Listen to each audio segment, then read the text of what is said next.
Geht? Also wirklich? Geht mit denen auch? Das ist nur für Babys. Das kann höher.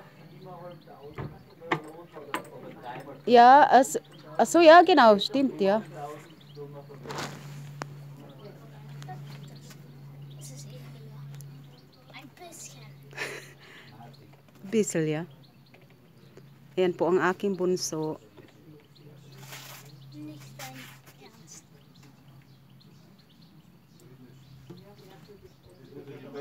Schau mit diesen.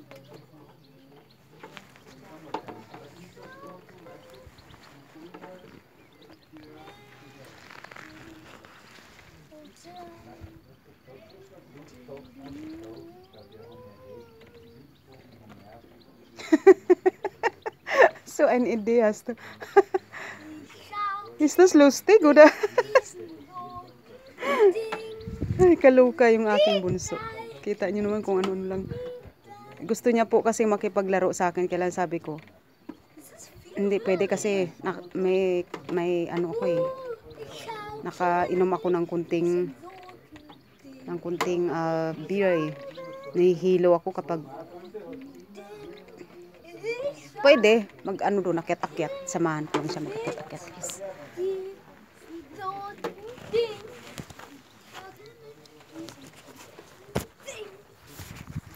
Guys, thank you po. Salamat sa inyong panonood. Welcome po sa aking channel. Good evening, universe. And now is 6 p.m. In Austria, Europe. Guys, 6 p.m. pa lang po sa amin ngayon, pero nakita niyo po naman maaraw pa siya. Kasi na normal lang po talaga dito sa amin sa Austria na yung kahit na ganitong ano siya, medyo gabi na siya pero hindi pa madilim. Natural na lang po yan sa kanila dito. Hanggang 9:30 ng gabi ay maliwanag pa. Ayan po oh, nakasulat sa German. Betreten der Baustelle verboten. Eltern haften für ihre Kinder. Ang ibig sabihin niya ay hindi pwedeng yung construction hindi pwedeng pasukan kasi bawal at ang responsibility ay ang mga magulang. 'Yun ang ibig sabihin po. So ayan po ang ganda ng ng bundok. Ganda po ng bundok yan.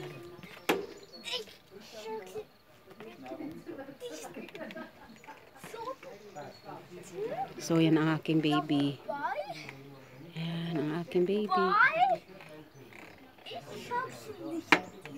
Sasamahan ko po siya maglaro. So ayan po mga young children, gayahin niyo po ninyo para meron po kayong enough na exercise. Kasi exercise na rin po yan para sa mga bata. So ang ganda po.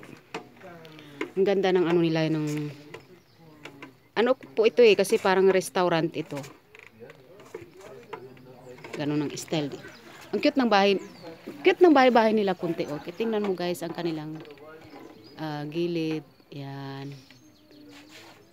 Maliit na bahay-bahay lang ito. Parang bahay kubo siya pero ang ganda. Cute. Yan. Cute ang pagkagawa. May mga customer doon sa likod pero hindi ko pwedeng kuhanan kasi magagalit. So, ayan.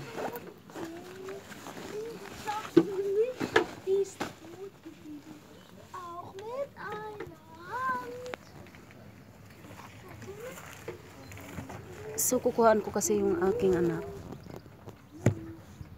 So,